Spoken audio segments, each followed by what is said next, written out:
Good afternoon. Welcome. I'm Walter Sterling, the Dean of St. John's College, Santa Fe, and it's my pleasure and honor to welcome you all to this afternoon's Tutor panel on the biblical, geometrical, political mind, a panel in honor of Bob Sachs. A Tutor panel with Seth Appelbaum, Phil LeCuyer, April Olsen, and Ken Wolfe.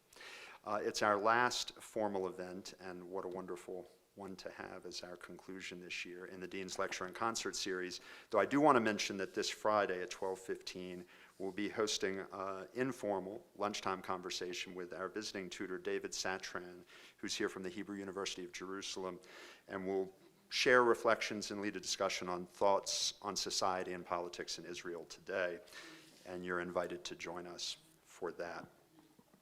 I'm going to offer a brief introductory word before inviting Tutor Phil LeCuyer to commence the panel and to introduce it further.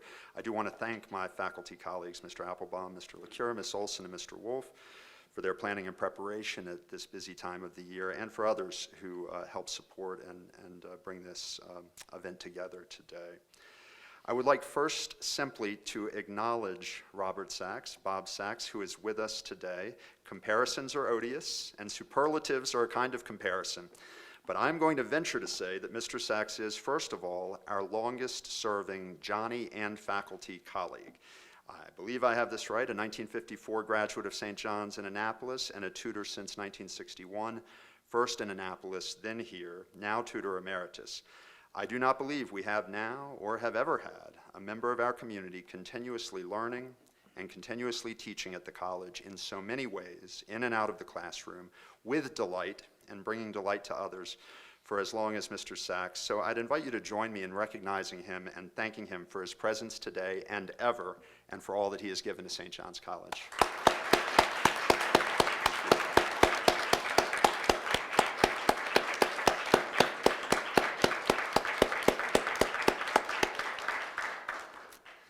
It's wonderful to have you here with us today, Bob.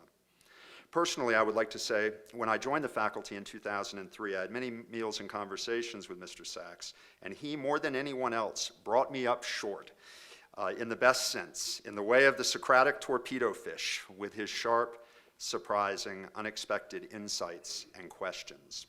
I think you can't read a page or two of his writing without having a similar experience. I was told once that he, in a way surprising to some, would ask his sophomores in sophomore language to look at Dante's Italian together without preparation and just start to work it out while they were reading the comedy in translation. I actually don't know if that is true, but it sounds true. That kind of spontaneity and freshness and shocking immediacy rings true of the Mr. Sachs that I know. Others here can and will, implicitly or explicitly, speak more directly to his thinking and his legacy, but I want to begin by commending to everyone's attention the recently published book, Three Wells, on the biblical, geometrical, political mind that's occasioned this, published by Respondeo Books, as well as his larger body of work, including The Lion and the Ass, Reading Genesis After Babylon, and the Book of Job, a new translation with in-depth commentary, and Beginning Biblical Hebrew, Intentionality and Grammar, all currently published by Green Lion Press. Thank you, Dana and Bill and Howard and everyone who's involved in that work.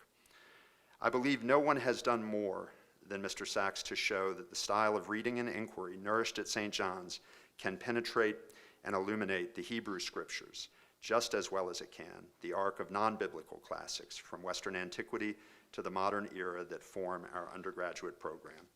And by the way, our faculty is in the process of developing a hoped-for new master's degree dubbed Middle Eastern Classics, which, were it to come to fruition, should ensure that Mr. Sachs's Hebrew grammar is used to open up these texts within a St. John's program by students and faculty here for decades to come, which would incidentally be yet one more way that Mr. Sachs might continue to teach at our college. With that, I invite Mr. LeCuyer to further introduce and commence the panel. Thank you. Mr. Sachs requests that the speakers speak directly into the microphone so he can hear better. Thank you.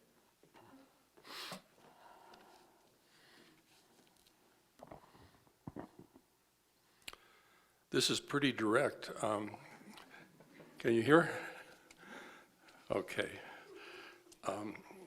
I too want to welcome Mr. Sachs and all of you to this occasion, but actually it's Mr. Sachs who should be welcoming us, because as Mr. Sterling just mentioned, there is no one in this room who is more deeply rooted in the living traditions of the college than Mr. Sachs, and we all are, as it were, playing on his home field. So with that, I'll say what I have to say. Robert Sachs entered his study as a student of Jacob Klein and also of Leo Strauss. Throughout this last 7 decades, Mr. Sachs has devoted himself to Klein's project, which Klein himself took on from Edmund Husserl in Freiburg, of desedimentation of our inherited thought. And it is this project, Mr. Sachs's lifelong work, I want to bring before you today. Desedimentation, in more ordinary language, means for Mr. Sachs recovering the original questions and moments of insight of the great thinkers of Athens and Jerusalem, not as intellectual or spiritual heroes, but as essentially human truth seekers such as we ourselves might be. We might ask, why search out these remote origins when we are beset with so many contemporary problems and crises that need our full attention? As best I understand the claim being made, it is only by refreshing the original moments of insight that we can expose and reveal what Mr. Sachs, following Jacob Klein and Husserl, call our horizons, our operative array of concepts and metaphors that enable our thinking, but also limit our thinking. To transform our sense of conceptual prowess into a sense of what is limiting our thought is the only way we can move beyond those limits to deeper and more adequate insights. In his epilogue to this book, this is the book, Three Wells, Mr. Sachs writes about his all-important choice of a college. I quote, "My own imagination had been caught by a man named Jacob Klein of St. John's College. Klein was fascinated by the act of trying to see how the everyday world revealed itself to each person, and in what way each particular horizon implied and hence led to a world beyond itself."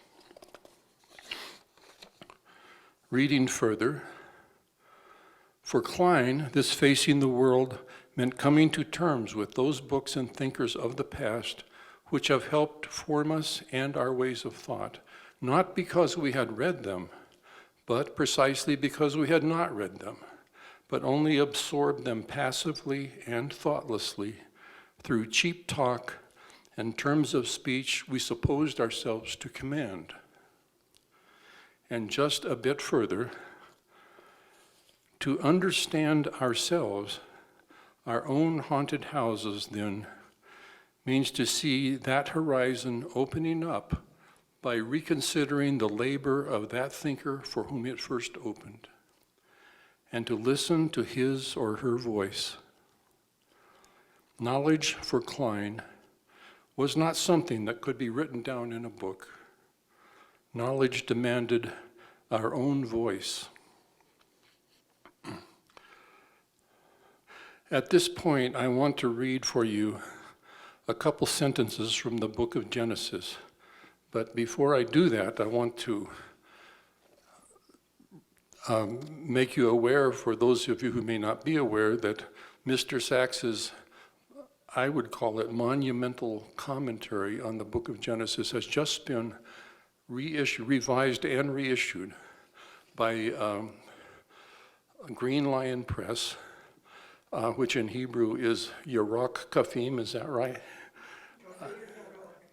Kafir, Yerakafir Press. And they have also published other books which you will hear about today, Mr. Sacks's Intentional Grammar and his translation and his commentary on the book of Job. And all of those books are up here on this table.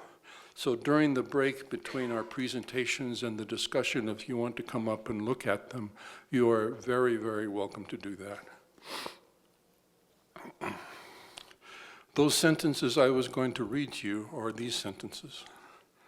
Quote, "And Isaac dug anew the wells of water which they had dug in the days of Abraham his father. And the Philistines had stopped up after Abraham's death. And he called them by the same names that his father called them." Isaac is, on the literal level, redigging these wells, but he is also desedimenting the spiritual insights of his father. There are 3 of these wells, just as for Mr. Sacks, there are the political, biblical, and geometrical wells. This is why this collection of his essays and lectures ended up with the title, 3 Wells.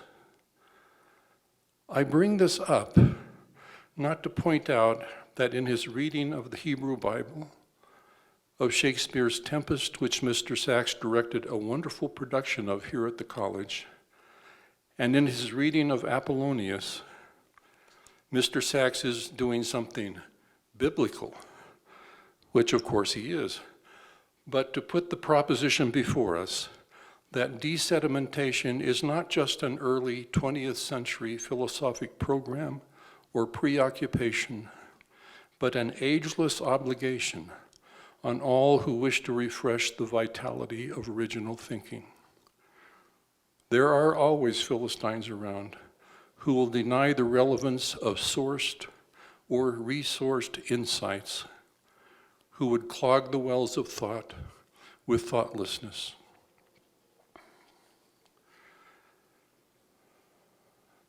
There is a brief chapter in Mr. Sacks's book, 3 Wells, in which he describes his journey back to Poland to find the house of his great-grandfather, the family's cherished Jewish scholar. In his youngest years, Mr. Sacks had heard stories about this man and his home in Belarus. Finally, he and his Polish-speaking guide find the very place which had stayed in his memories in such a way that he wasn't even sure if it was real. It was real. Here is what he found. I quote, "We walked and walked past the hotel, past the milk company, and there it was, the large gingerbread house. We walked around the back, and there was the small house and a field of weeds where once the garden must have been.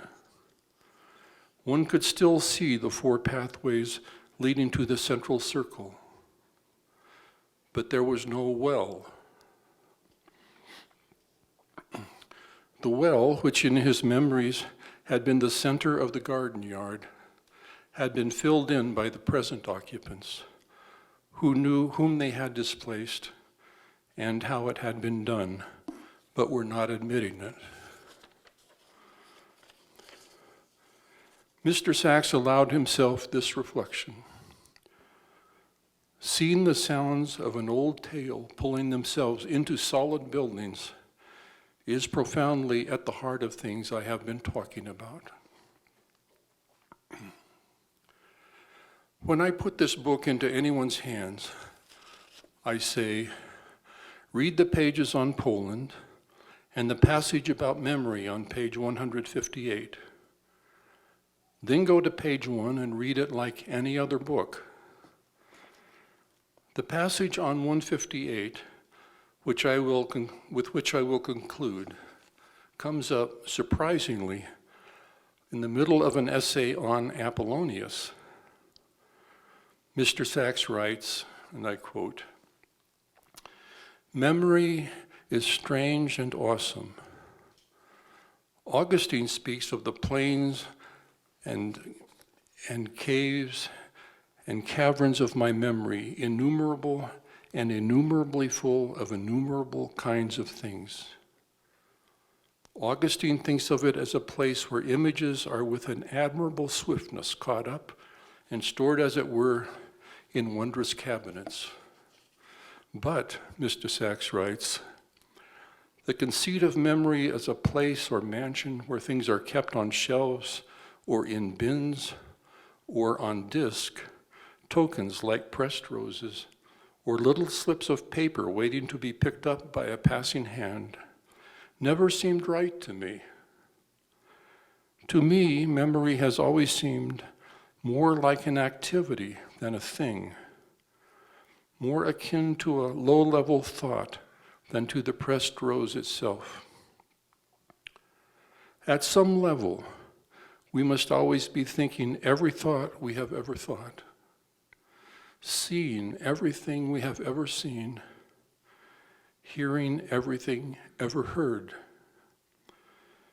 Memories often seem more to come to us than we to them. We can almost sense such activity going on when we say, the word is on the tip of my tongue.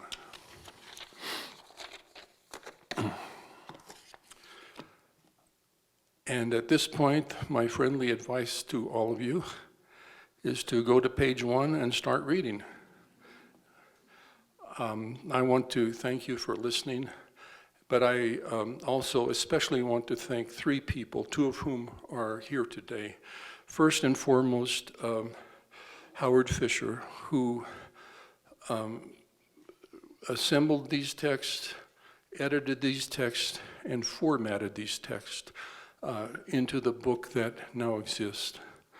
And secondly, Rabbi Jack Schlachter from the Los Alamos Jewish Center and also the Synagogue Hamakom here in town, who wrote the very insightful biographical sketch of Mr. Sachs that's also included in this book. And the third person is Janet Doherty, a Santa Fe tutor, but she's presently in Annapolis for some reason, being a tutor there. And Janet wrote a really wonderful introduction to this book. Thank you very much.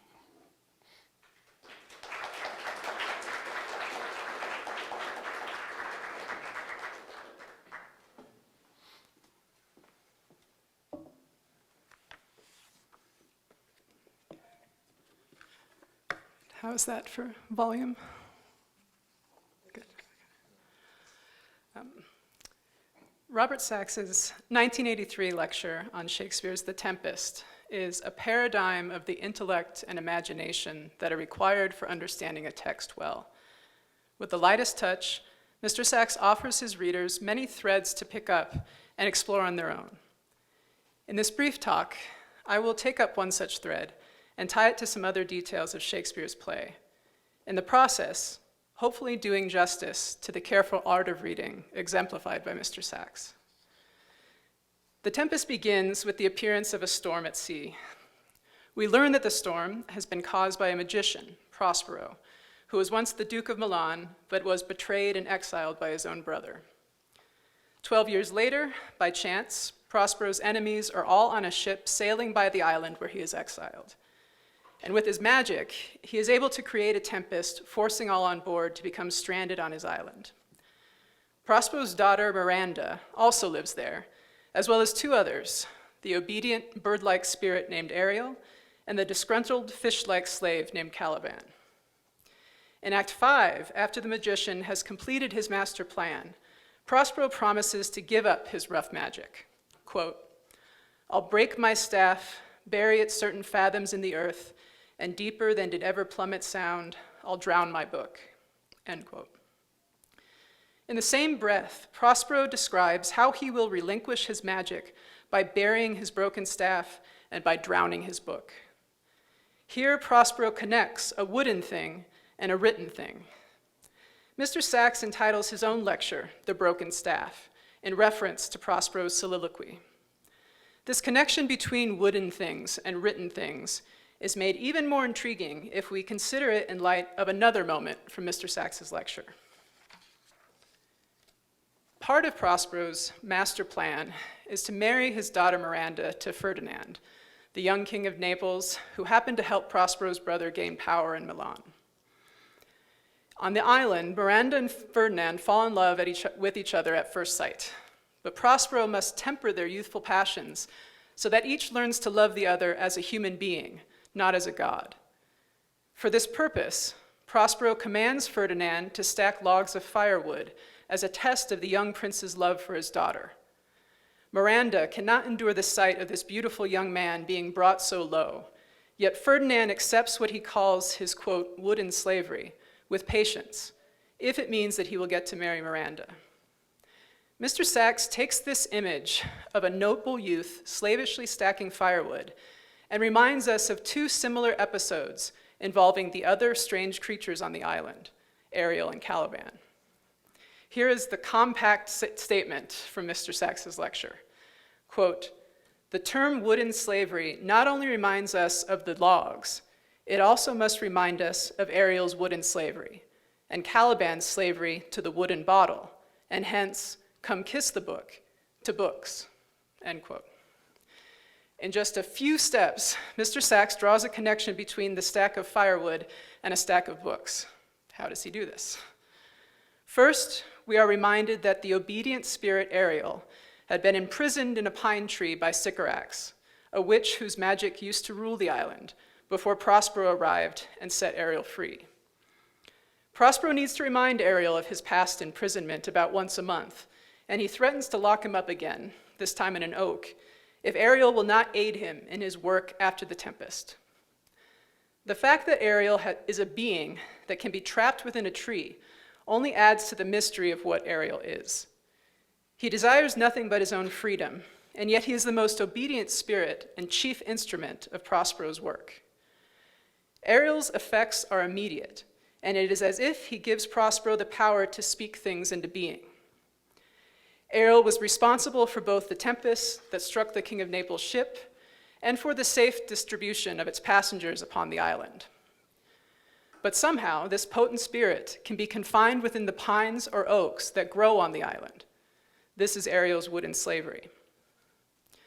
Next, we are reminded how Caliban, the native son of that same Sycorax who imprisoned Ariel, tasted alcohol for the first time.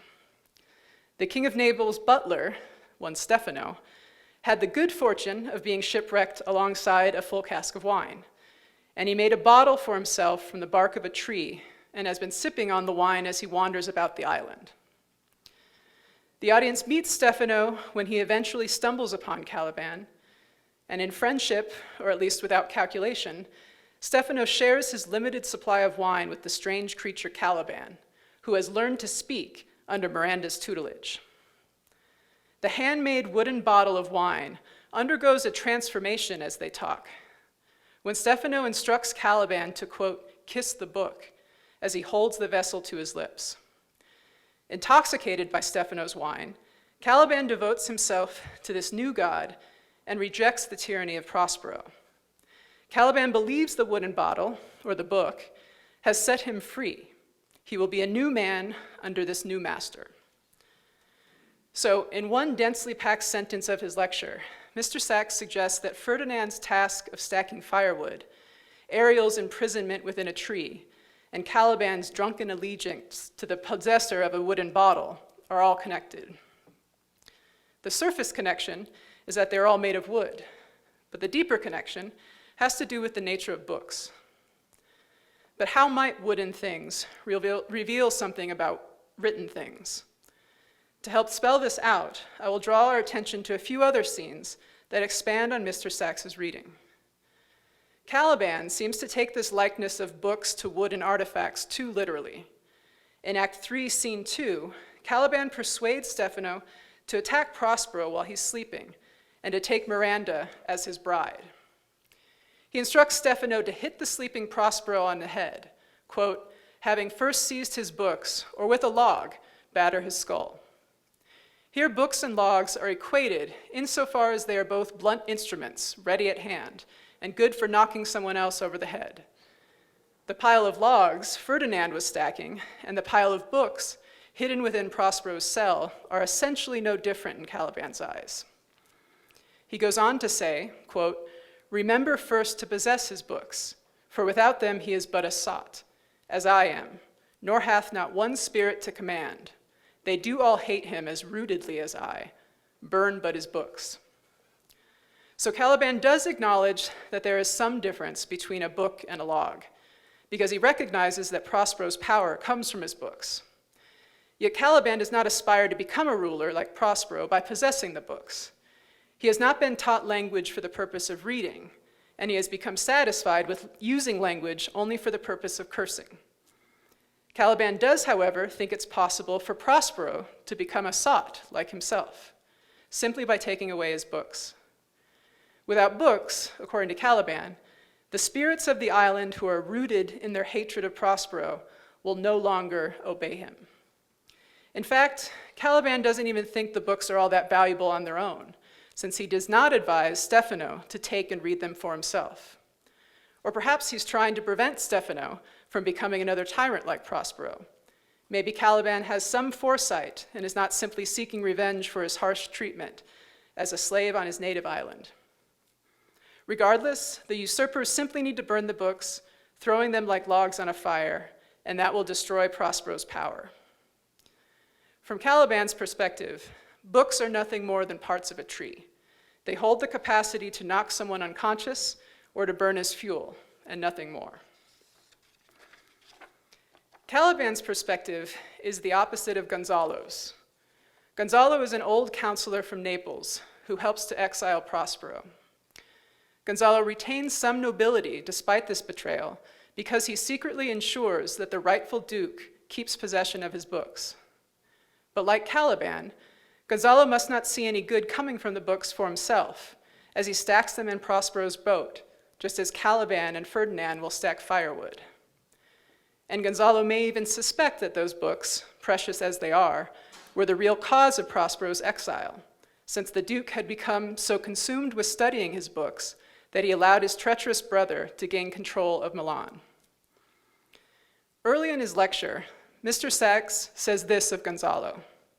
He is, quote, an honest old counselor, for whom I hope we shall learn to have high respect and love, in spite of the fact that we shall be forced to go well beyond him, end quote.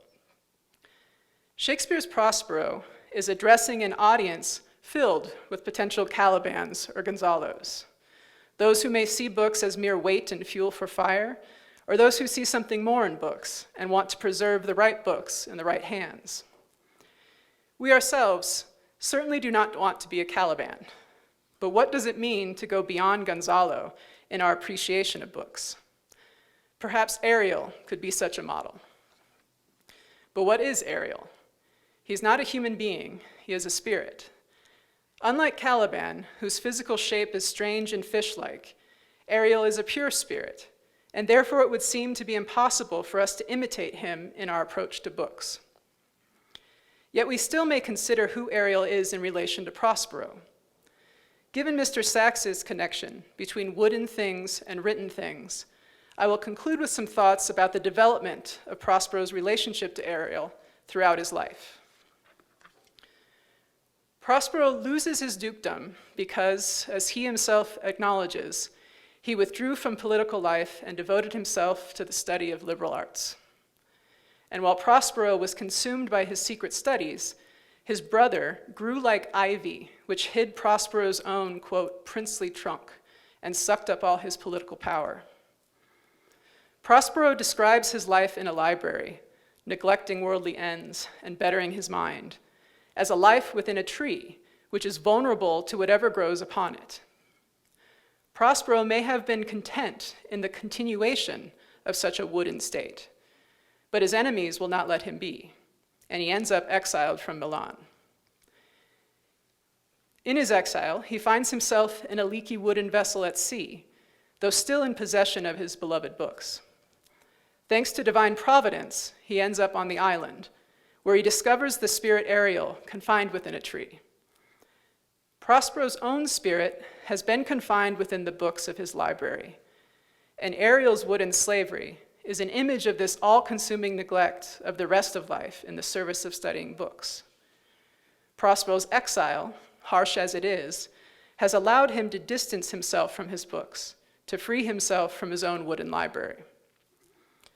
There is a delicate balance of ruler and ruled between Prospero and Ariel. Ariel does not need to be pinched and punished like Caliban. He is more obedient. But Ariel still needs to be threatened. If he does not obey Prospero, then he will end up back in a tree. If Prospero is persuading his own spirit with these threats, then it is as if he's coaxed his reasoning to abandon its innate desire for knowledge and instead to serve the wronged Duke of Milan and his master plan of revenge. Can Ariel, or anyone's own reasoning, ever become truly free? Or is such a spirit always either absorbed in the study of books or enslaved to someone's angry political projects? Prospero finally grants Ariel his freedom at the end of the play. But Prospero then delivers an epilogue in which he worries about his own confinement on the island. On one level, this is a humorous, direct plea to the audience to free Prospero from the stage with their cheers and applause now that the play has ended. On another level, however, I want to suggest that this plea may indirectly address Ariel. While on the island, Prospero had freed Ariel from wooden slavery, but then submitted his spirit to the master plan of his revenge. Once that plan is accomplished, Prospero may fear having his spirit once more consumed with secret studies. Is Ariel now the ruler and Prospero the ruled? Prospero the ruled, whose political ambitions will once again be neglected as he pursues his rational inquiries. The identity of Ariel in Shakespeare's Tempest is quite mysterious, but the connection between wooden things and written things suggests a number of intriguing possibilities.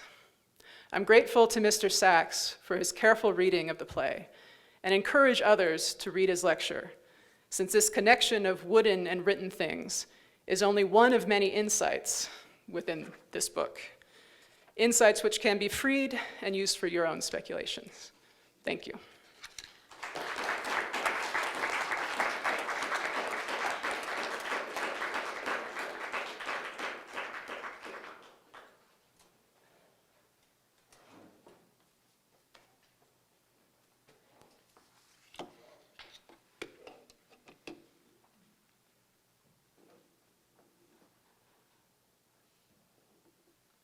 Okay, good afternoon.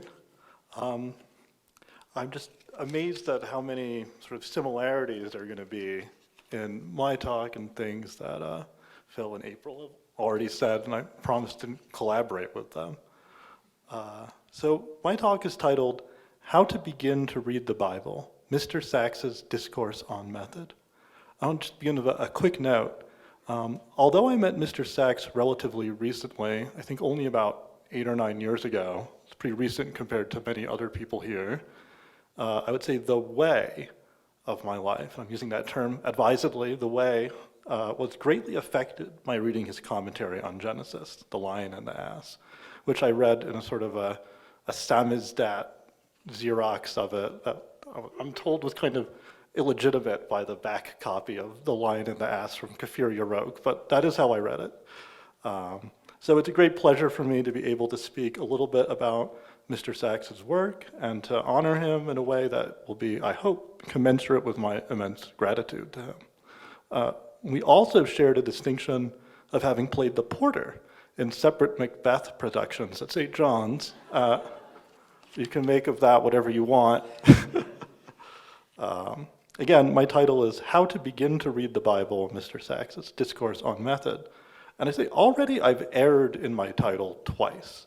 First, because Mr. Sachs's writings are on the Hebrew scripture, not the Bible. And these writings are chiefly, but not exclusively, concerned with what he calls the Tanar, the Torah, Nevi'im, and Ruth. That is the 5 books of Moses, the early prophets, and Ruth. And I'll use that term through my paper. And he sees that Tanar has more integrity and cohesion than the more broad term Tanakh, which includes the whole Hebrew scripture. But by correcting the title of my presentation, which is now How to Begin to Read the Tutor, I think I have disclosed an essential feature of Mr. Sacks's method of reading. Mr. Sacks sees these writings as a book in the precise sense, a coherent logos that obeys the dictates of logographic necessity, as described in Plato's Phaedrus at 264b. Every logos must be organized like an animal with a body of its own, so as not to be headless or footless. It has to have a middle and extremities, which are composed or written in fitting relation to each other and the whole. Now, my second error, I don't think Mr. Sacks particularly likes the modern term method, preferring to say way, but now I think, and this is desedimentation, I mean, method is meta hodos, according to the way, so maybe there's a way to recover something there. But Mr. Sacks uses the term method, and I see it's a sort of gracious concession to his reader's starting place. And this is in many ways, Mr. Sacks models good tutoring, which is to say he's still Socratic despite his commitment to Jerusalem. And just a quick note about the word way. The word way is to Jerusalem as nature is to Athens. The way is what replaces the essence of a thing. However, a way is not permanent, and it is given by God and received by the being. And Mr. Sacks refers to the covenant given to Abraham and to the Mosaic law as the new way, and we'll talk more about that later. All right, now here then is his first statement about method, and I've taken it from the introduction to the earlier samizdat version. I think now this same passage is somewhere else in the book. In the eyes, okay, sorry, I missed my place. All right, Mr. Sacks writes, in the eyes of the present commentator, the principal task of the reader of any book is to attempt to discover how the author wished his book to be read. So, end of the quote. How does the author of the Tutor wish to be read? Mr. Sacks, in the earlier edition, deferred the answer to this question for many pages, perhaps so that his readers may first discover it for themselves by absorbing it over many examples, large and small. Now, in the more recent edition, the explicit discussion of method was moved to the introduction, which I think might be an act of charity to the reader, or it's also expanded, so maybe it outgrew its original position. But now these are Mr. Sacks's own words now. Quote, it is difficult to speak of a method in the sense of a tool with which we come to the book, other than the notion that one should begin by assuming a book is written with intelligence until the opposite is shown. Nevertheless, it is clear that a certain way has developed. It began in the days of Abraham, when by chance we noticed that the places in which he built altars became important in later times. Following the indication that the Bible wished to be read in such a manner, we tried to recall everything that happened in a given place or to a given group of people whenever their names appeared. And in general, a story evolved, end quote. So there is a method, but it's a method that has a single crucial presupposition. The author is intelligent until proven otherwise. Mr. Sacks refers to this presupposition in his preface of a little bit of a story. So after his intensive study of the book of Genesis, Mr. Sacks developed a scruple. Was it permissible for him to record his reflections, since he was not well versed in the commentaries, which tradition regarded as essential to reading the Hebrew scriptures? And I actually don't believe him. I think he was well versed in the commentaries. But at any rate, Mr. Sacks recalled the following verses and was freed from his scruple. This is from Deuteronomy chapter 4. Behold, I have taught you statutes and judgments, even as the Lord my God commanded me, in order that you should do so in the land whether you go to possess it. Keep therefore and do them. Here's the crucial part. For this is your wisdom and your understanding in the sight of the nations, which shall hear all these statutes and say, surely this great nation is a wise and understanding people.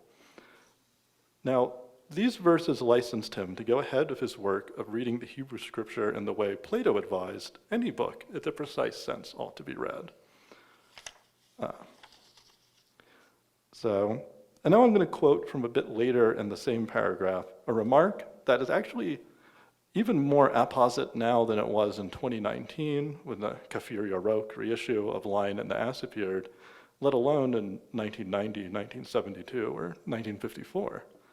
So, in one sense, quote, this is Mr. Sachs's own words again, quote, "In one sense, our task was made easy because of the modern invention of the concordance. In another sense, we have seriously failed to participate in the Bible when we used that book. If we had not had the concordance, reading the Bible would have been a slow process of remembering and forgetting, which would have duplicated life as the author understood it." And that's Mr. Sachs warning us that using a book with an index of every word in the Bible and where it appears prevents us from actually participating in and appropriating the Bible's teaching. Well, I would just say, how much more so do more recent developments in artificial intelligence and the near universal use of smartphones, these actually endanger, not to say prevent altogether, our access to the Bible and many other books and many other parts of life. So I think it's amazingly prescient, this line. Now I'll continue with what he says next about his method. So this is Mr. Sachs's own words again. "The author's way is not merely a literary device. It duplicates his understanding of men and their ways. Men live by traditions which bury themselves deep into the land, only to arise from time to time for good or for bad. At times they are forgotten and then suddenly reappear on the surface. The Bible is not only an attempt to lay the roots of tradition, it is also a dramatic showing forth of how such traditions are possible. But one cannot see that presentation without, at least in some sense, participating in it." End of quotation. Now, I love this passage, and I love it because it helps us to see the way that Tanakh, or the Bible, was written. The way it was written is inseparable from the teaching itself. Mr. Sachs shows us in infinite ways how a location, an event, a name, a turn of phrase, a word even, they show up time and time again throughout the Tanakh and beyond. As a reader attends to these repetitions, or even fails to do so, he comes to gradually perceive the Bible's unobtrusive way of teaching. Through its way of teaching, we are shown what it is to live within a horizon, to be bound to a certain tradition, history, and place. So a certain oak tree, for example, the oak tree under which Rebecca's nurse is buried in Genesis 35:8. So even though a certain oak tree might be mentioned in Genesis, Joshua, Judges, and Kings, disappearing each time only to appear again with greater significance, and so too a tradition might survive a blind caretaker, a foreign oppressor, a repressive monarch, or the destructive power of time itself. First, the tree is the burial place of Rebecca's nurse. Later, it's the place where a doomed prophet is invited to share a fatal meal in an incident that gives the book its name.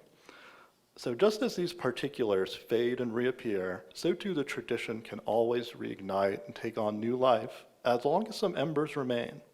Memory and forgetting both take place as incidents within a tradition. Now, things might get a little oracular now, because I think I'm running out of time. So if you want to know more, you'll have to read. So 2 images from the Tanakh that give titles to Mr. Sachs's books, some of his books, express this. First, the lion and the ass, an image planted as a seed in Jacob's blessing to his son Judah that flowers fully in the book of Kings. So see on the one hand the Lion of Judah, the spirit of kingship, a spirited or thumatic and decisive power that can answer in the affirmative Samson's riddle, can the sweet come from out of the strong? See also the patient and long-suffering ass, who, abiding in the background for years, preserves the tradition until the lion brings it roaring back to life. Now, I'm leaving out a lot here, and if you want to know the details, you'll have to see Judah, Seeds of Kingship, and Samson's Riddle in 3 wells. Okay, and now the second image, the well of water. And water is a theme that begins even just the first few lines of Genesis, God moving over the face of the waters, separating waters above from waters below.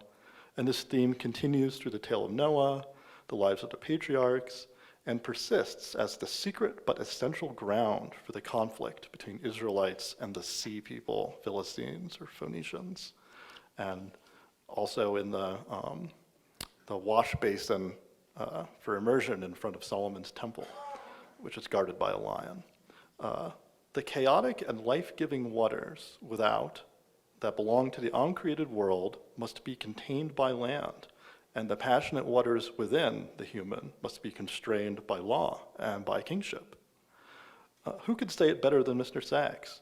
And I'll quote actually the same passage that Phil quoted earlier, in which Isaac reopens the desediments or reopens the wells of Abraham, which Mr. Sachs calls the great act of Isaac's life, an act of true fidelity. So these wells, and there's a quote, these wells, which form a small passageway back to the waters of chaos, provided in just measure that life-giving substance. The goal of a founder is to limit and channel the waters of chaos, but to close them off would mean death, end quote. Again, I'm leaving a lot out. You'll have to go back and read the books. To close this talk, I'll end with a couple of quotations from one of Mr. Sachs's teachers. Here's the first one. Quote, "If one wants to establish the precise meaning of a subtle hint, one must proceed dangerously close to the loathsome business of explaining a joke," end quote. Mr. Sachs never falls into this trap, although I think I probably have. And second, a quotation that refers to Isaac Elbow, a medieval Jewish philosopher whose Book of Roots may be regarded as a commentary on the Guide of the Perplexed. And here's the second quote. "Elbow was a favorite companion at the court of a great king." Thank you very much. Kol hakavod to Mr. Sachs.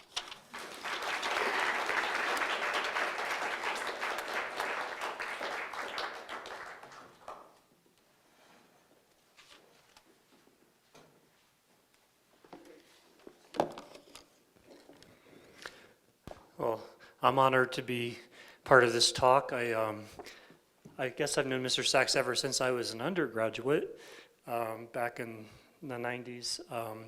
Came back and had a pleasure of working with Bob Sachs and others on working through some of the Cratylus in Greek.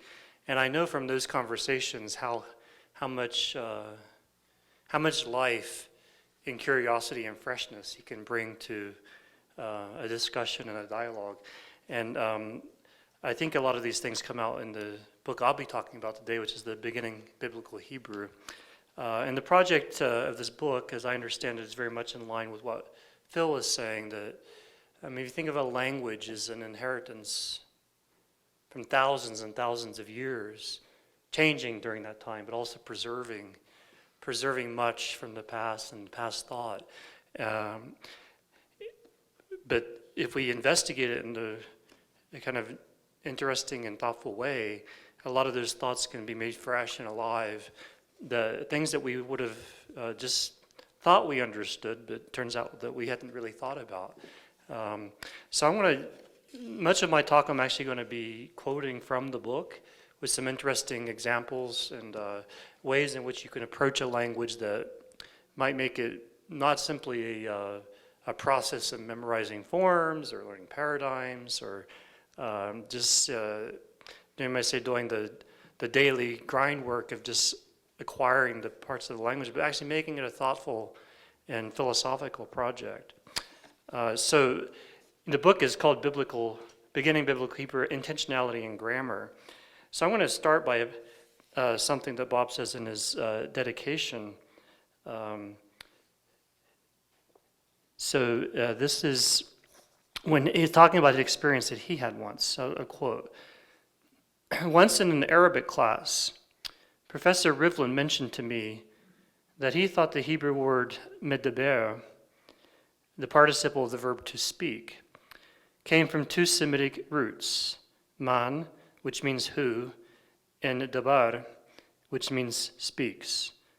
I was deeply affected by his words.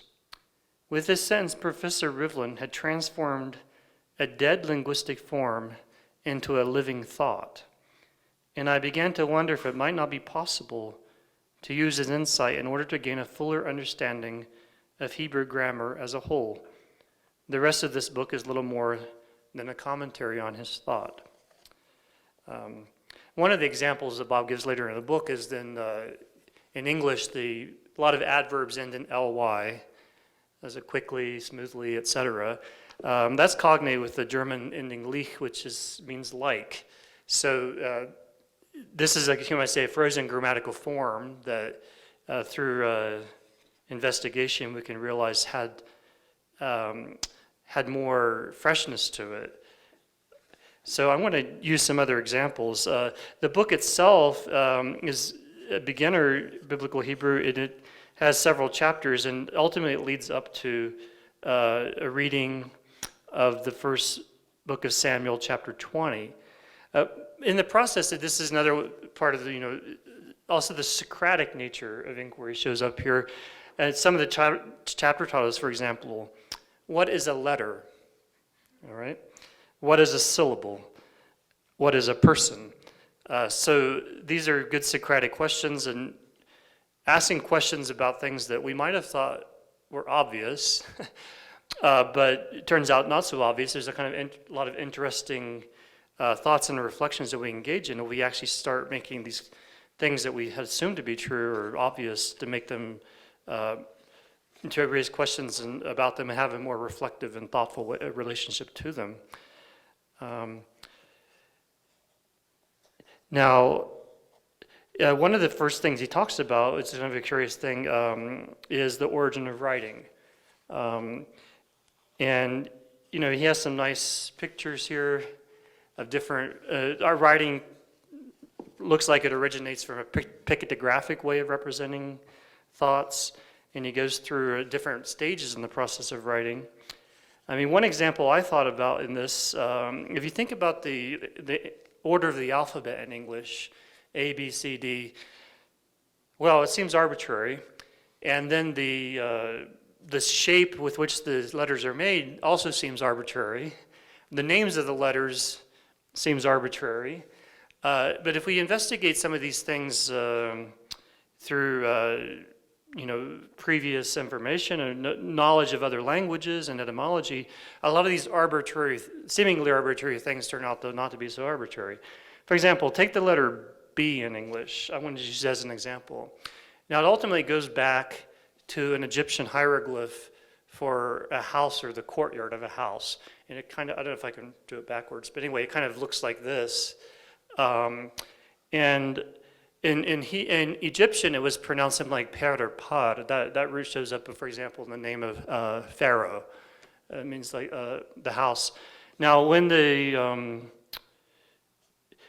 some of the Western Semites adapted the Egyptian hieroglyphs to form the first consonantal alphabet, they took the same symbol, but they pronounced it with the Western Semitic word for a house, which is something pronounced like bait or bite. And over a process of time, some of these letters got turned around or flipped around because at some point they might have been writing from right to left and turned from left to right, etc.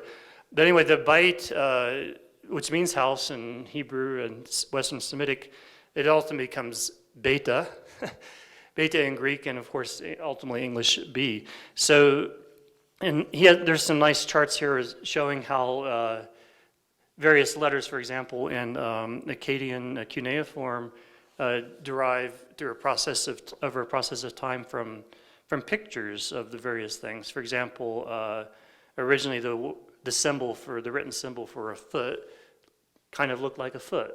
I don't know if you can see, you probably can't see it from back there. But in any case, eventually, these original pictures turn into much more kind of formal things that it's hard to see the origin. This kind of thing also happens in the development of the Chinese script, for any of those who studied that.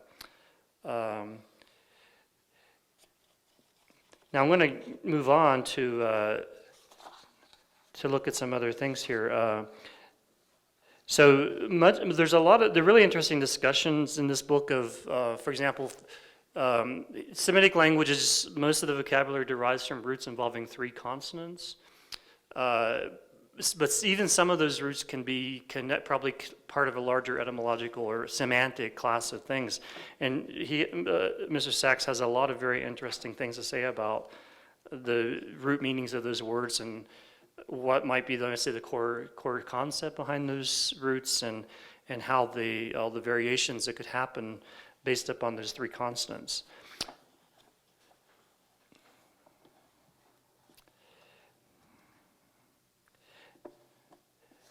Now,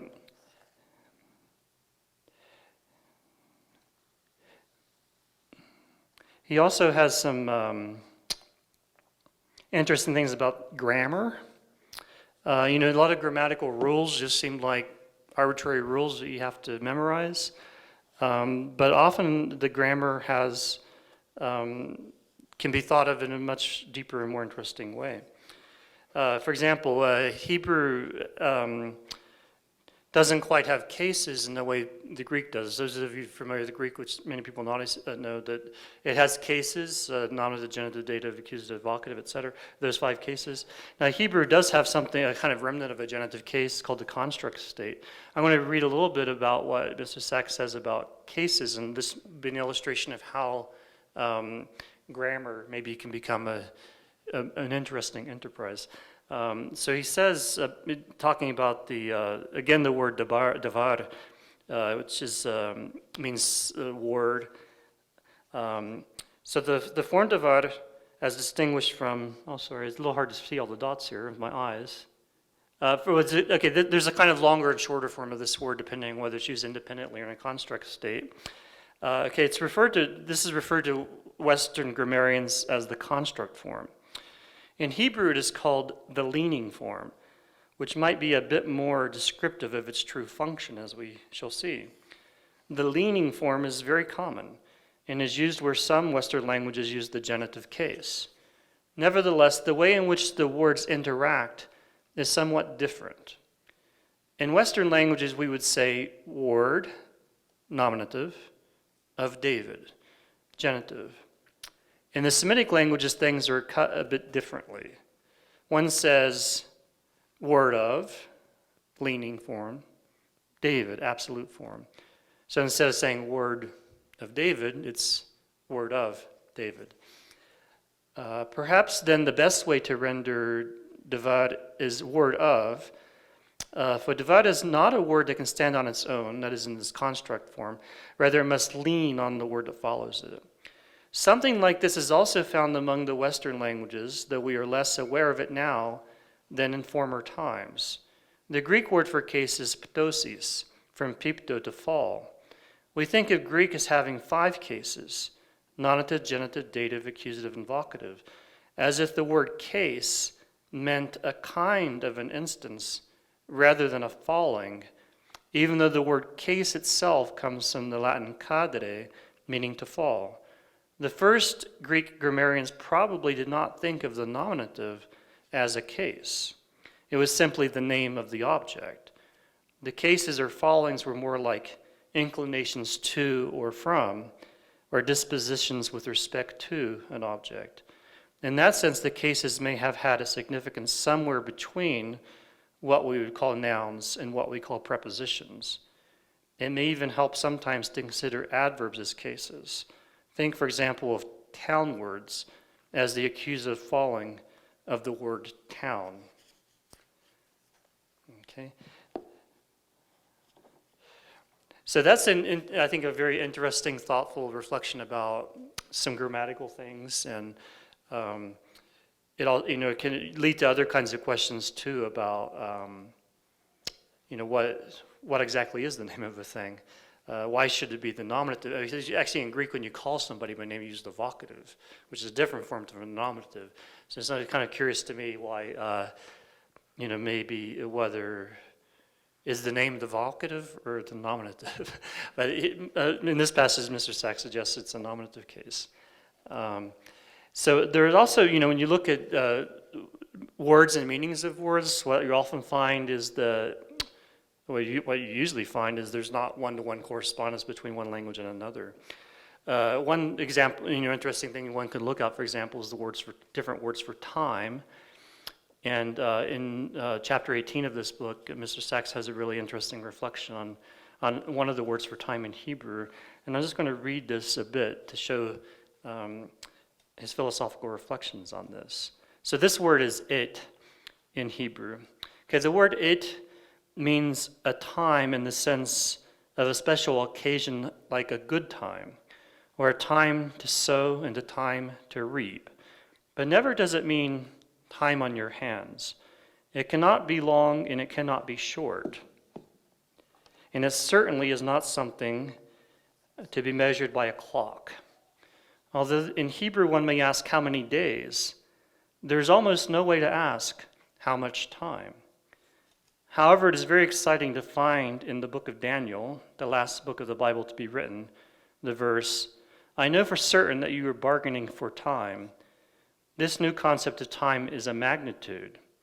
Like other keystones of the modern world, this new concept of time as a magnitude has buried itself within our consciousness and now masquerades as part of our nature. But it was not always so. And he goes on some more about this. So this is a very interesting thoughts about time, and we think we understand it perhaps, but until we start thinking about it, and then we might realize we don't understand it at all, or we have to do a lot more thinking about it. So this is kind of the spirit of this grammatical and inquiry here, and I think it's really, it brings the grammar to life and makes it as kind of a thoughtful rather than a kind of a rote process. I'm just going to end with something Bob says in the afterword.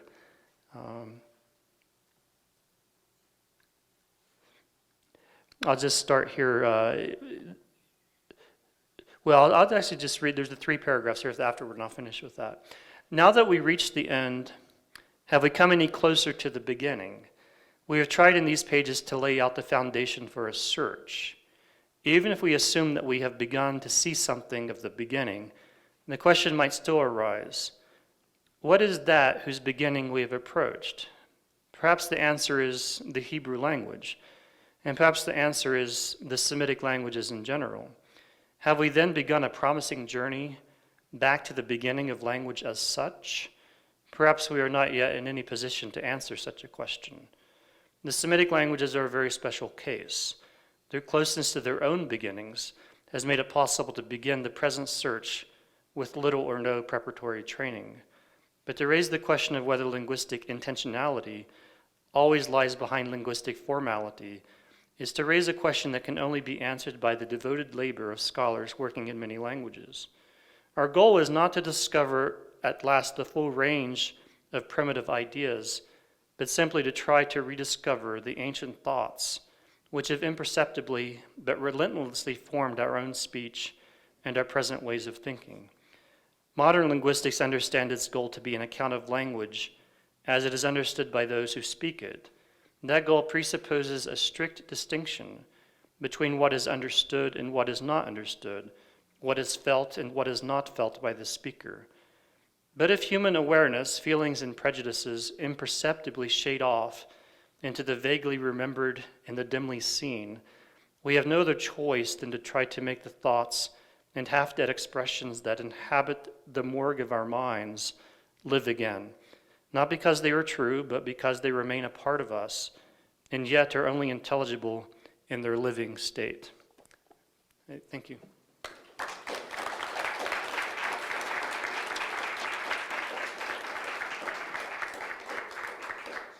take about a 10-minute break.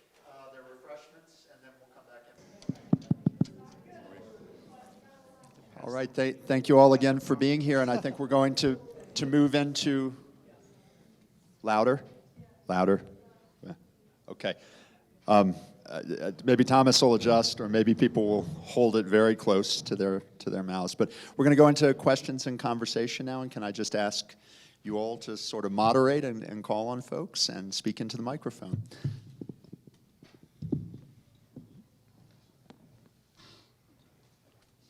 Who would like to start? There's a man. I'm worried about time. Because the prospect of...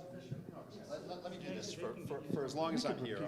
We could also repeat the question. I'm worried about time.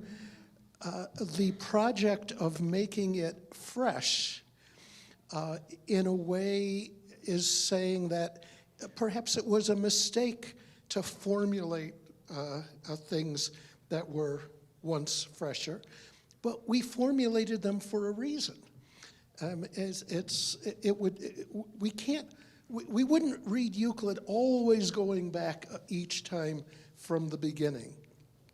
And yet, we don't want to forget that a given proposition comes from a whole string of earlier propositions.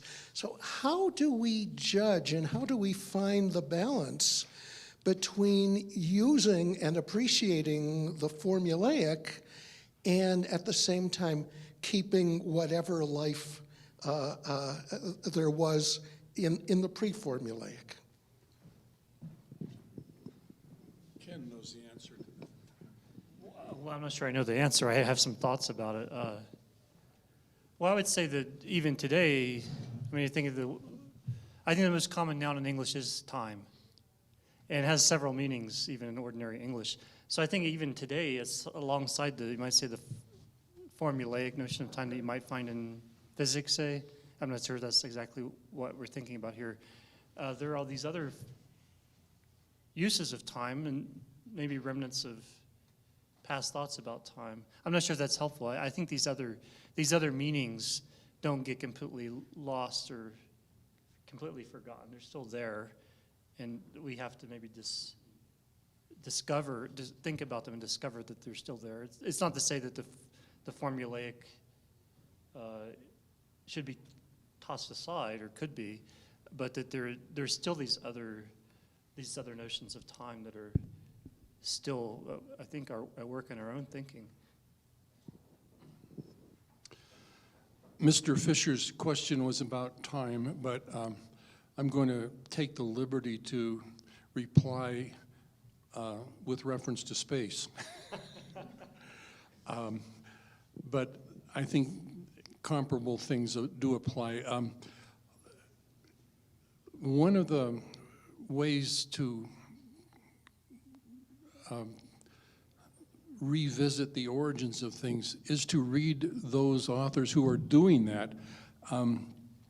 I myself am pretty persuaded that Apollonius, for example, is not just writing more Euclid, but Apollonius is going back and reconceptualizing space from the way Euclid conceptualized it.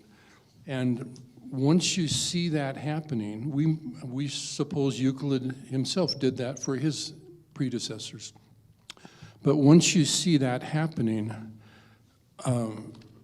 then one can become no longer naive about space, about what our own notions of space are. You say, well, look, it underwent a radical reconception in Apollonius and then later on in Einstein, for goodness sakes. The same is true of time also. The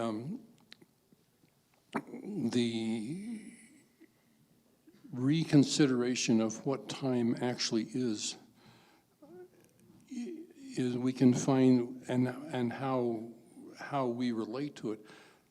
You can start off with Aristotle. He certainly had predecessors, but we start with Aristotle, and where time is the number of motion, and then Galileo has a really quite different take on what time is. Time is basically the denominator of all events.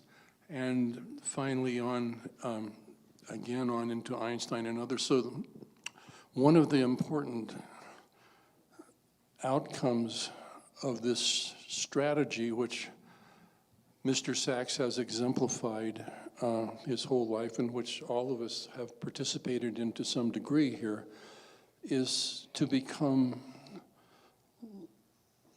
not only more understanding about what time is or what space is, but to become less limited in our present understanding of what time is or what space is, and to watch carefully for what the next clues are that would get us to an even better conception than we now have.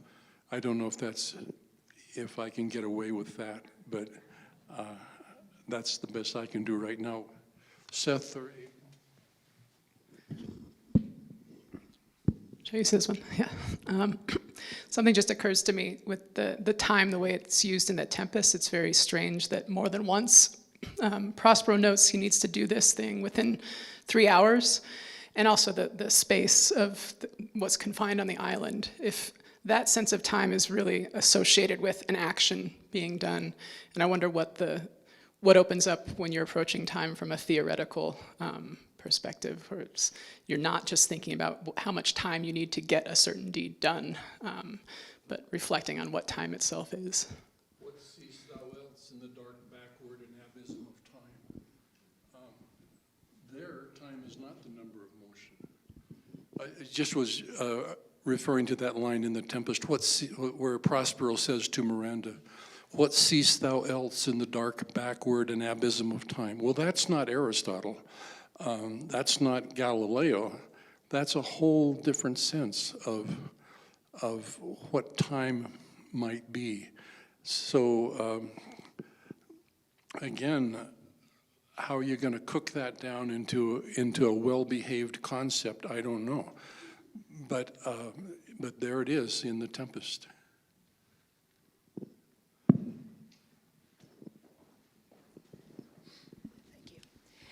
Another example, and another angle on Mr. Fisher's question about the formalized time, or anything, the formalized version and what it came from has to do with speed. That's the one I would go to. And so we always think, always have thought we knew what speed was, but after Galileo, it turns out to be distance over time, which makes no sense, of course, but it is a useful thing, and we use it. But every time we use it without our necessarily being aware of it, we are influenced by, and this is something that Mr. Sachs gave me. I was writing a paper on on speed. Swift-footed Achilles. Swift-footed Achilles is always there whenever we work with speed, even if we think we're picturing, we think it's d over t. So that, and I think that was, that was something we were starting on, which was that we can have the formalization, but not fail to have the resonances and the history, whether we're specifically aware of it or not, it's with us. See, this is plugged in, right? I reached for the microphone because I want to tell a Bob Sachs story. I'm sure he has forgotten that he taught me this, but in fact he did. This is many, many years ago, and it was my first brush by with Einstein's paper on special relativity. And I was in a conversation with Mr. Sachs, and I was very puzzled by Einstein's premise that the speed of light is constant no matter what the conditions of its generation have been. And it seemed to me, with my, unbeknownst to myself, with my Galilean presuppositions, that if you were driving down the road at, say, 60 miles an hour, and you turned on the headlights of your car, then the light would come out of those headlights at the speed of light plus 60 miles an hour, because of course the source is moving, and that made sense to me. And Mr. Sachs explained it to me in this way. He said, look, if you're a baseball pitcher and you wind up and you throw the ball, at the moment the ball leaves your hand, it already has the velocity that your hand had when was grasping it and released it. But when you turn on a flashlight, no matter how the flashlight is moving in the world, the light doesn't exist before it is emitted. It's not in there, and it doesn't take on the velocity of whatever object it's in as a container. It doesn't exist, and it doesn't exist until it's independent of every source, independent of its source, and that's why light doesn't take on the velocity of whatever it is that's emitting it. And I'm very grateful for that insight, and it enabled me to keep turning the pages in my study of Einstein and get to the next problem that I couldn't understand. But I only tell that story just because it's one of many, many times that Mr. Sachs has found a way to present an insight that enabled me to overcome the limitations that had made the question seem painful.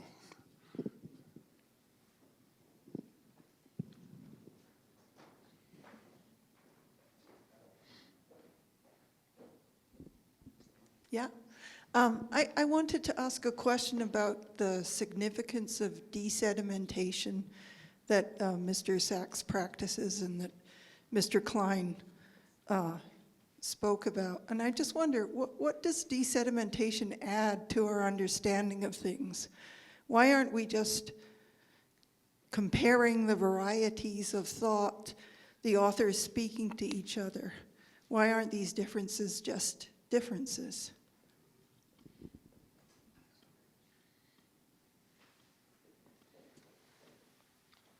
Seth, you used the word also. Do you want to take a shot at it?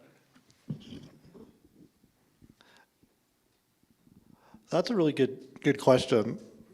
I feel like that, Judith, I feel like that gets to the core somehow of what we do here, and sort of some debates about the meaning of what we do here, and the the Kleinian, Husserlian inheritance.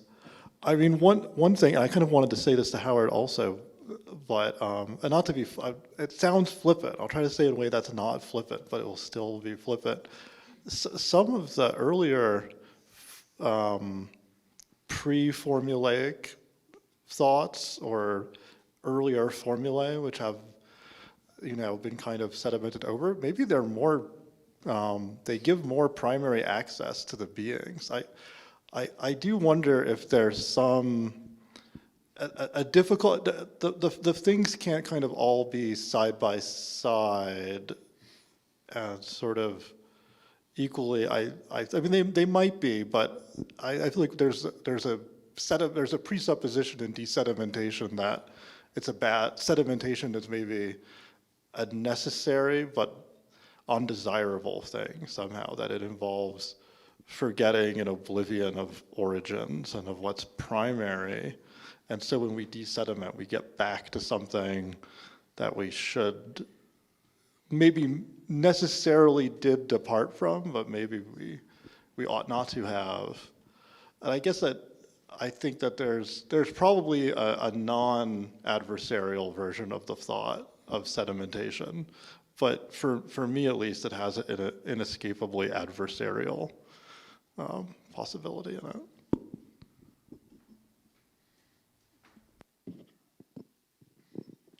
Desedimentation. I experience it daily. After dinner, as we're clearing the table, I'm the person who puts the salt and pepper away in the cabinet next to the refrigerator. But if I'm thinking about something besides what I'm doing, I have been known to put the salt and pepper in the refrigerator.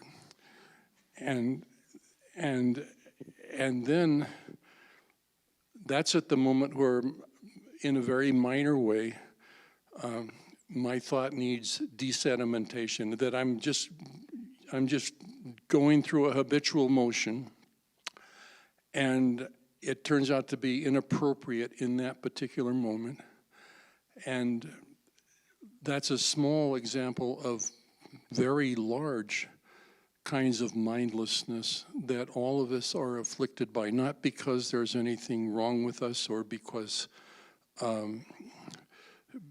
not in any adversarial sense, but just because we are attached to our habits and to what we have grown up with. There's a part in Genesis where Lot and his family and his wife are being taken out of the cities of Sodom and Gomorrah, and she hesitates, and he hesitates, and looks back, and it says, and the Lord took him Bekemla, by the hand Bekemla, and I've always wondered what that meant. It's always translated out of kindness, but it means a little more than that. It's out of kindness when there's a absent-mindedness or a nostalgia or a resistance to what's going on in the person involved, and that person's passive or even active resistance has to be overcome in some way in order to get to the next safe place. And that's involved in this. That's what desedimentation is all about, I think, is to overcome our resistance, whether it's conscious or unconscious, our conceptual and even our array of metaphors, to overcome our resistance to what it is we actually have to think about in order to be alive.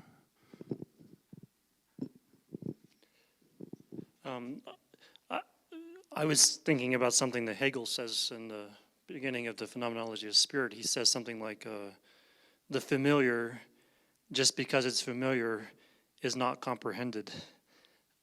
So I think it's a line that is we don't question the familiar. It seems like not. It's our nature just to take things like that for granted, and we question things that seem to stand out, that present problems or issues that are pressing. But the familiar, well, that's kind of, it doesn't demand thought. So to actually make it something that is thought takes effort. And I think that's how I understand the desedimentation, is to something that seemed obvious. Like one thing that happens in physics, in junior lab, we think we understand collisions because we've experienced them our whole lives. And then you realize, at least according to the theory that we encounter here, that two bodies actually never touch each other. It seems a very complete contradiction to the notion of collision. But then, so that thing that seemed very familiar suddenly becomes something to wonder at. And I mean, I think another part of it is just that a lot of what's familiar has been inherited from the past, right? And if we take for granted, our very language, for example, is, I mean, unless we are kind of made to somehow make ourselves to think about certain things like time, we think that when we use the word, we mean one thing all the time. I just used time again. But it's actually, it takes some effort to make the familiar strange, and maybe that's what we need to do to be able to inquire into those things.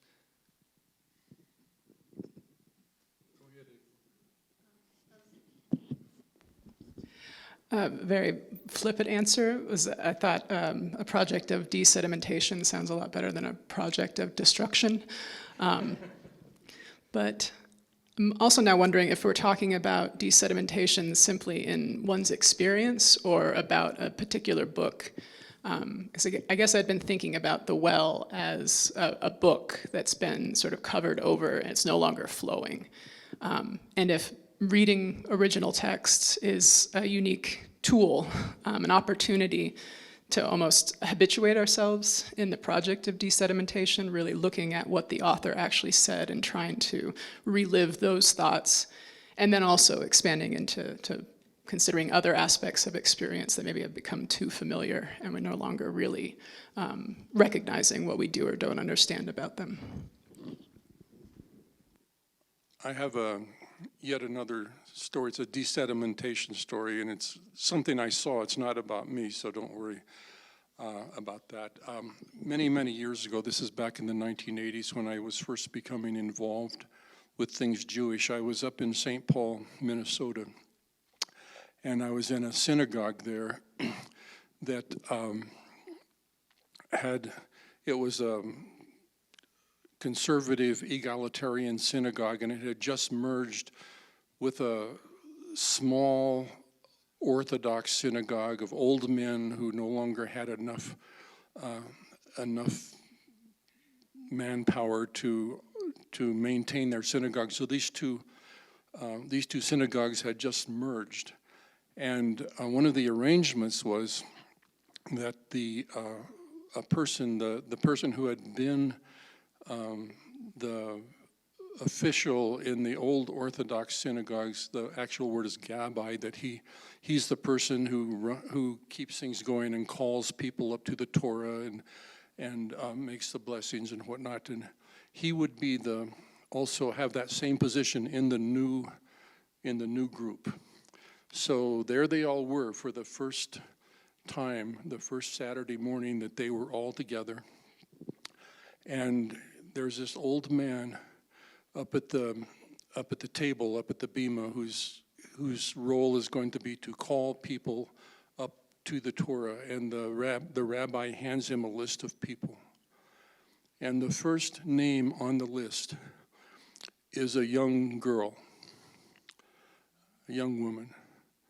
And he looks at this list, and he puts it down, and he takes off his prayer shawl, and he walks out of the synagogue, and he's going up and down out in the hall. And I happened to be out in the hall. There he was. He was very, very upset.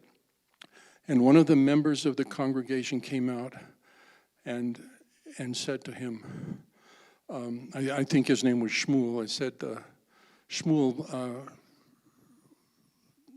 won't you come back in? And Shmuel said, no. He said, was it for this that I survived Auschwitz, that I should see a woman come to the Torah in the middle of the service? No, I will not come back in. And this man said to him, yes, Shmuel, this is why you survived Auschwitz, so that you could see this. You could see a woman come to the Torah. And he stood there for 2 or 3 minutes in silence. He walked back in, put on his prayer shawl, and he called this young girl to the Torah. That was what I would call a moment of desedimentation, that he had his view of things. And it was not a lightly considered view. It was something that he had suffered for, and something that he had lived for against all odds. And when it was challenged, he was able to rise to the challenge and to say, yes, that is why. That is why he survived, so he could see that.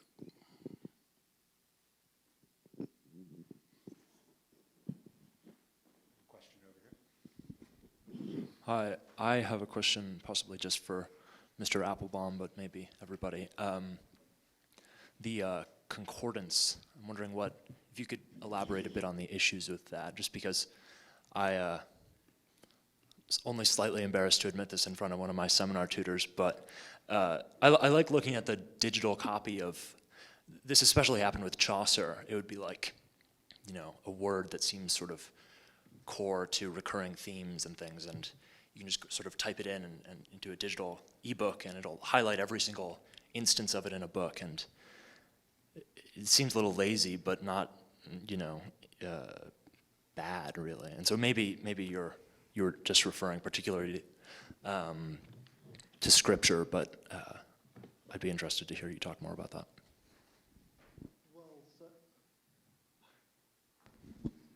So I'll have to make sure I bifurcate what I'm going to say, that there's, Mr. Sachs's statement, which, we'll have to ask him about what he was thinking there, and then my thinking about this.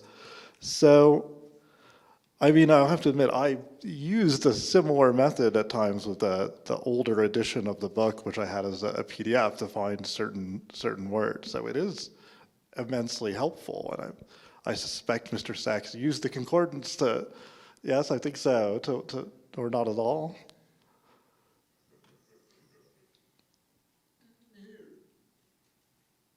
Yeah, so it's sort of unavoidable, but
I'm not sure I have anything else to say that. Question, I'll give it right back to you. I can answer the concordance question that was addressed to Mr. Sachs of whether he used a concordance. He must have at one point in his life, because he gave his concordance to me, or he loaned it to me, and it's still on my bookshelf and no longer in his study. So I think that I have probably not outgrown the concordance, but I think Mr. Sachs has.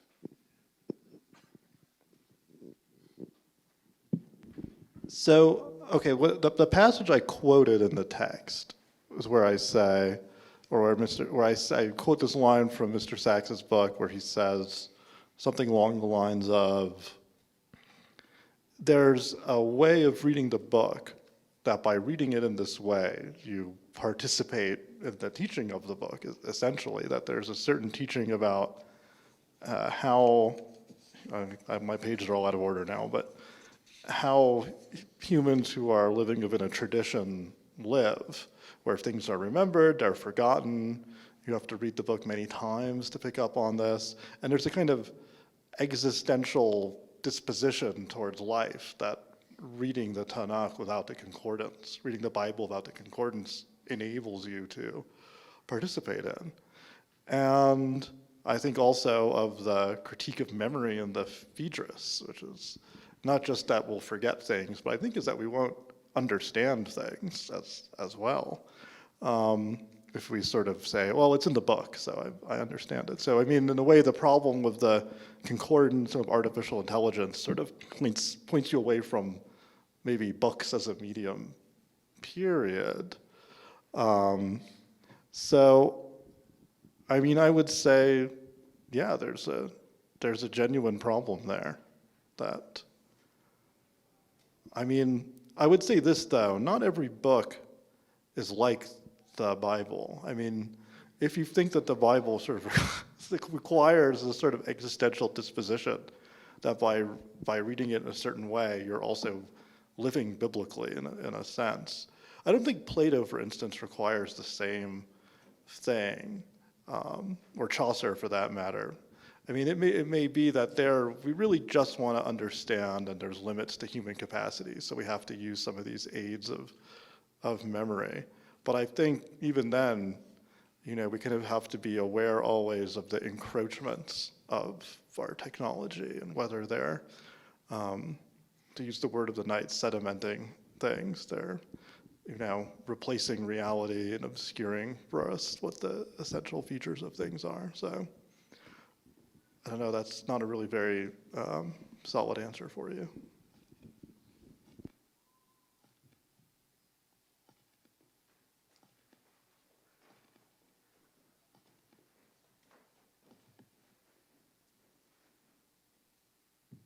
Thank you.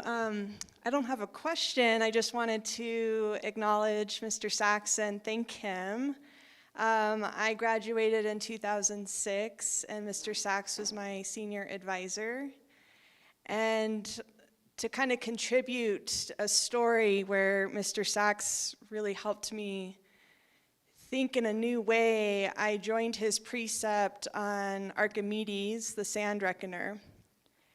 And it was a 10-page paper about how the biggest number at the time was 10,000. And Archimedes came along and said, I can come up with a bigger and bigger number.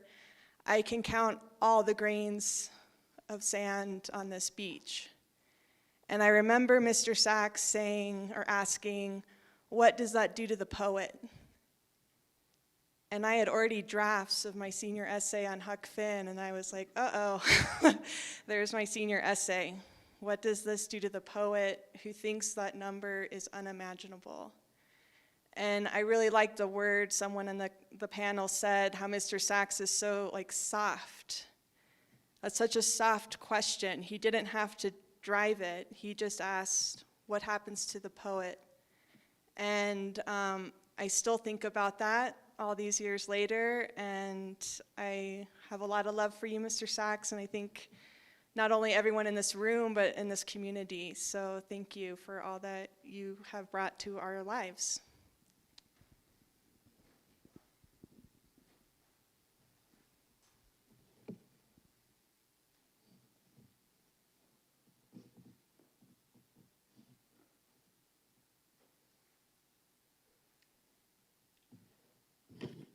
Is there anyone else here in the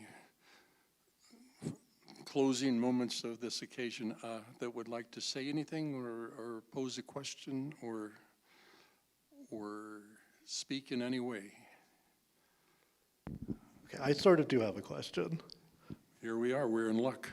Okay, this is a paradox that has really troubled me for many, many years now, and I continue to be troubled by.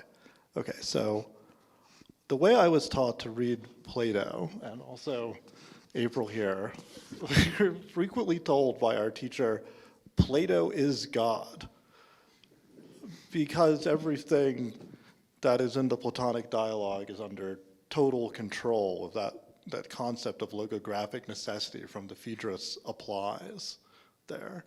So, if someone blushes or leaves the room or any number of these things that happen, that's intentional. And if there's a list of things, that's 5 things, and then it gets listed again and then something is added or the order is changed. Something's going on there where, Plato is exercising absolute control over everything in the text. Plato is God. But then we come to Mr. Sachs's work and other people I respect who've worked on the Hebrew scripture, other sacred texts, and they also want to apply similar principles that every single word matters, every line matters. And then how do you explain that? Well, I say the Bible is written by Plato. Or is the Bible written by God? In which case, is there a difference between the traditional respect and awe one has for a sacred text and then reading a sacred text according to Plato's principles from the Phaedrus? I really don't know the answer to that question. It's perplexed me ever since I read Line and Ask the first time, 16, 17 years ago, and I'm still perplexed by it.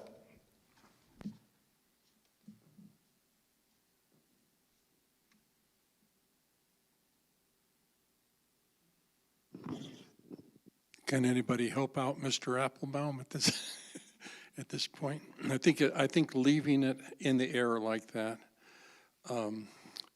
is a good way for us to wind up this this celebration of Mr. Sacks's extraordinary and astounding life of thought and teaching. And not only is he beloved by many, many people, but he himself has extended that kind of love to many, many people. And I want to personally thank him, and I'm sure I'm speaking on behalf of others here. Thank you, Mr. Sacks.